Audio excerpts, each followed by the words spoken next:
Hello everybody, it's Dr. Christine Nangayan, aka The Spiritual Shrink, and we are still in the midst of the quarantine.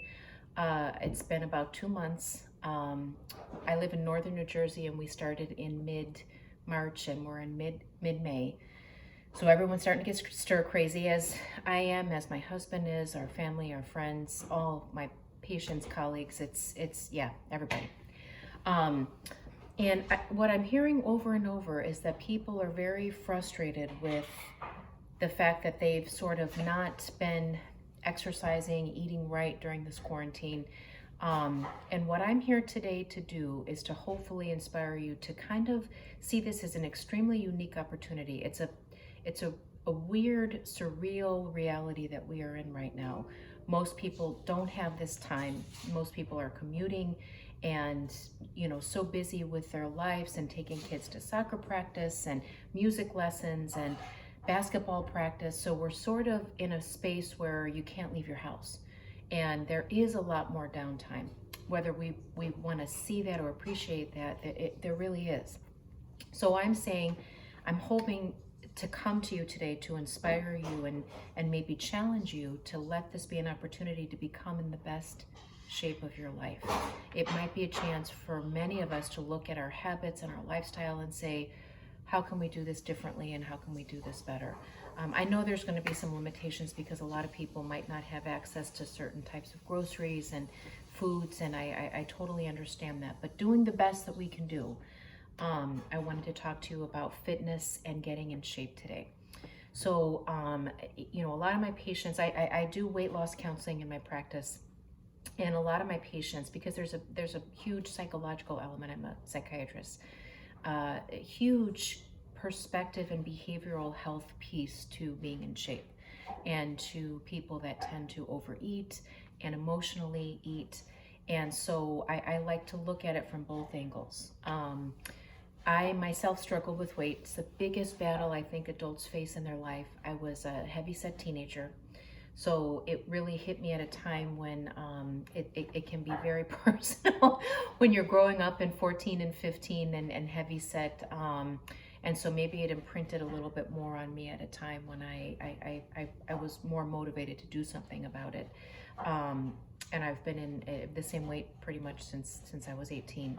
I'm 5'6", I'm 134, and that's my right weight for me. I anywhere between 130, 135. I'm here to tell everybody though that there is a difference in all of us. We have different bone structures, different muscle masses. I do a lot of high intensity training. So for me, the sort of strength training that I do, I have a little bit more muscle mass. Some people might be leaner. Some people might be a little bit bulkier. Some people might have a bigger bone frame. So look at a BMI chart, talk to your doctor, and pick that weight that you know is right for you, that you can sort of easily maintain with a little bit of effort, and be healthy at. Not a weight that's too skinny. I'd love to be 125. It's not going to happen. So, but also a weight that's healthy for you. So you're vibrant. You're not looking too gaunt, and and you feel at your best in terms of strength and health. My goal here is really health, weight loss for health, getting in shape for health. So not cosmetics. That's a bonus and a side effect of being healthy and being in the best shape of your life. I know that this could be a very long video, so I want to keep it very much in phases. So today I wanted to talk about phase 1. And the first thing you're going to need to do is get a journal, and you're going to have to weigh yourself. And I would pick your starting day that you want to do it. It can be a Monday, Sunday, Saturday, Wednesday, doesn't matter. You pick your start date and you weigh yourself on that day. And I encourage everybody to look at what their goals are. So is your goal to lose 10 pounds, 20 pounds, 5 pounds? Not to lose weight, but to get into better shape and eat better and make better lifestyle choices. Really define what you're doing this for. Feel better, live longer, be healthier, better lab results. The thing to think about too is I like to do small bites. What helped me when I was a teenager, I was about 20 pounds heavier, What helped me was to take it in 5 pound increments. So whatever weight I was, I would only look at the next 5 pounds. And that made it feel more attainable and more reachable. If I would have said I needed to lose 20 pounds, I would have been overwhelmed, and it's too easy to give up. So just 5 pound bites. And then when you reach that 5 pounds, you can make it another 5 pounds until you get close to your goal. In terms of diets that are appropriate, there are 1,000,010 diets out there. The best diet and the diet that I follow is Mediterranean diet. It's the best diet for health, for anti-aging, for being in shape, and truly having a food pyramid with lots of, fresh fruits, vegetables, lean proteins, legumes. There's a place also for healthy fats, and there is a place for carbohydrates, but definitely the base and the bulk of the diet is fish, chicken, lots of vegetables, unlimited amount of vegetables, and healthful fruits. There's 1,000,000 different pyramids online, so Mediterranean diet is the one I recommend. Sometimes when I'm trying to get a little leaner, I go a little less carb, but the carbs that I do choose are grainy, high fiber carbs. So those would be the ones that I would encourage you to look at too. I do think I am a physician that advocates healthy relationships with alcohol for the patients. Of course, no history of substance abuse, no problems with alcohol. I think people can have a very healthy relationship with alcohol. The thing to be mindful of is healthy alcohol. So of course the top of the charts is red wine. I love it myself, and I think that's the one. If you like it, that's awesome. Always being mindful that, stay within the recommended, 1 to 3 drinks for women, 2 to 4 drinks for men, small drinks, not glasses this big. And also, when you're trying to lose weight, please be mindful that it is calories. So I'm not saying that you can't have alcohol. I know a lot of diets kind of are very strict about that, but it can be a setup because it's the first thing that people miss, and it's one of the first things that people will cheat with. So a glass of wine, average glass of wine, about 5 ounces, about 120 calories. So 2 glasses of wine, that's 250 calories. It adds up quickly. So you have to be mindful of that. Grain alcohol is even more so. But you can incorporate that. And I think looking at your diet, there's a lot of different meal plans out there. I'm not one necessarily for counting calories. I'm more for portion control and eating a lot of smaller meals. So 4 to 6 smaller meals with, your breakfast, lunch, and dinner, and a couple of snacks. But rather than sitting down and really gorging yourself, twice a day, I'm not a fan of that. I think stoking your metabolism, it's sort of like when you make a fire. If you put all the logs in at once, your fire kind of, it never really catches. If you feed it slowly and build it slowly and just keep feeding it, you get this roaring fire with a red hot center, and that's kind of what you want to do with your metabolism with frequent smaller meals. There's 1,000,000 charts online that you can look at for calorie guidance based on your height, weight, based on your goals. Weight Watchers is excellent. I do recommend that to my patients. I haven't used it, but I've had family members and friends and patients that have used it with a lot of success. Very easy to count points and make very real meals and stay within your guidelines and lose weight. The thing too that I wanted to talk to everybody about today in phase 1 is being very mindful of where you're starting and the barriers that may be in place. So if you're part of a couple and you guys tend to cook and eat together, that's going to be something to consider. If your partner has a few pounds to lose too and wants to lose weight with you, fantastic. If not, you're going to have to really make a commitment to yourself to say, I'm going to make the meals I need to make. If you're the cook, you might have to add some stuff for them and then do some stuff for you, but it's fairly manageable and modifiable once you make that commitment. Lots of fresh water, definitely clean fresh water throughout the day. I like sparkling water. If you do lemon, I think that's great. I would only do it first thing in the morning. It can be a little bit corrosive to the teeth if you do it in every single glass of water you drink, but the first thing in the morning, it's fantastic. I'm a huge fan of that. Trying to establish your diet, drink water, Next thing that people tend to ask me about are supplements. I am a big fan of supplements. A good multivitamin. I do one that's kind of for sports, for women that are very physically active. I also believe in omega-3s. I think that's absolutely essential. You could do a chondroitin for joints. There's a lot of blends. I'm not advocating a particular brand. I think Costco has pretty decent brands. Vitamin Shop, Vitamin World, where I tend to get a lot of my stuff.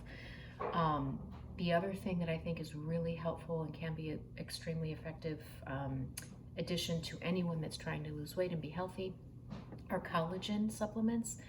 A lot of them are sort of the higher grade ones are in a powder that you mix with water. They're fantastic and they're excellent for your joints. They provide your muscles with all that they need, all the amino acids and proteins for recovery, muscle recovery. So I think that's going to be really important. The last thing I'm going to talk about today, we're going to get into more depth. I just wanted to kind of give you an overall picture, and then I'm really going to get to specifics as we go. But I didn't want to overwhelm everybody. Make the commitment, write your goals, pick a start date, weigh yourself on that day, keep track of your food, do a food journal. It doesn't have to be exact, and it's not about calorie counting. It's more of, this is what I had for breakfast today, my snack, my lunch, my dinner. As you go, you're going to kind of recognize, as I have over the years, the foods that if you eat it, you're going to probably pay for it the next day. And then the foods that you can really metabolize well and that seem to be fine. And so you'll streamline that over time. Lots of fresh water. You can add lemon in the morning. I think that's perfect. The other thing is exercise. It is key, absolutely key. So I exercise 4 to 5 times a week, at least 30 minutes. I like Shanti Max Insanity. It is high intensity interval training, no weights, you just need a mat, but it is a little bit more advanced. There's so much that's out there that's online. So please look, find something that suits you and suits your lifestyle and suits where you're at in terms of fitness. You can do yoga. There's an online, it's called HasFit, HASFIT, that has a lot of different workouts outlined, streamlined for particular body parts and overall workouts and cardio workouts. You want to try to find a blend of cardio and strength training, however you comprise that. You can't only do yoga, and you can't only do cardio, and you can't only do strength training. To really get a really well-balanced body and a healthy body, because remember, this is about health, you want your cardiovascular fitness. So my bodybuilders that tend to, neglect their cardio, that's not good. And I call some of my patients, tend to be females, my trainer used to call them cardio queens because they did only cardio and they didn't do any muscle training or muscle building. And you want that lean muscle mass. That's actually going to be what sustains you over time, what's going to really make you be in shape. And muscle, sort of the scaffolding that our skin lies over. So it shapes you and it keeps you healthy. And as you get older, the more lean muscle mass you have, the better. Plus, the more you can eat. You metabolize more, you're healthier, you're in better shape, you're stronger, you're more fit. So you want to kind of comprise a blend. I don't want to tell you what to do because I know everybody's different. I like to run too in the summer times, not far, up to 3 miles, 4 max. And you can blend that in with some high intensity interval training, but you decide what's good for you. You want 30 minutes at least of moderate exercise, moderate to intense for those that can handle the intense, at least 4 to 5 times a week. The other thing you can do if you're kind of, depending on where you're at in terms of fitness level, conditioning, age, location, is just walking. I've had patients that just by walking 1, 2, 3 miles every day, because walking is easier, it's not as much demand, but it is decent exercise, have been able to really lose weight and do well with that. So those are the things to kind of start your basic bones, if you will.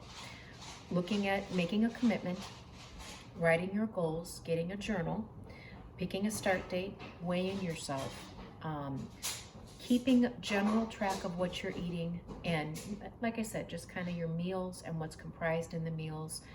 That includes drinks. A lot of people forget to include drinks, and those can add a lot of calories. So how much half and half you're putting in your coffee. You don't have to go crazy, but just keeping an eye on that, because it's amazing the difference that makes. Having glasses of wine, if you have 2 or 3, it's going to add a lot of calories. So you want to keep track of that too.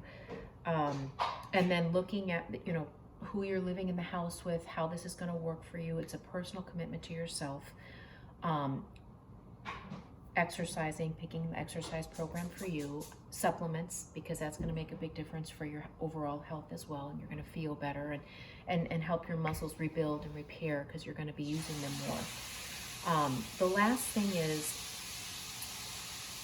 for today, and then we're going to go into a lot more detail, I promise. I want to make this a series because it is so important and so good for us to stay in this space. Thinking about weighing yourself when you're actively trying to lose weight. It's 5 pounds at a time, that's it. If you're 140 and you want to be 130, if you want to be 140 and you're 120, you want to be 125, your goal is 135. When you hit 135, you can go 130 and vice versa. If you're 185 and you want to be 160, 5-pound increments. So you set your goal, and while you're actively trying to lose weight, the normal pace is 1 to 2 pounds a week. The slower you lose it, the more likely you are to keep it off, and the more likely it is that you're actually losing fat, real fat, and not breaking down muscle. So you don't want to lose it too fast. But you do want to weigh yourself every day.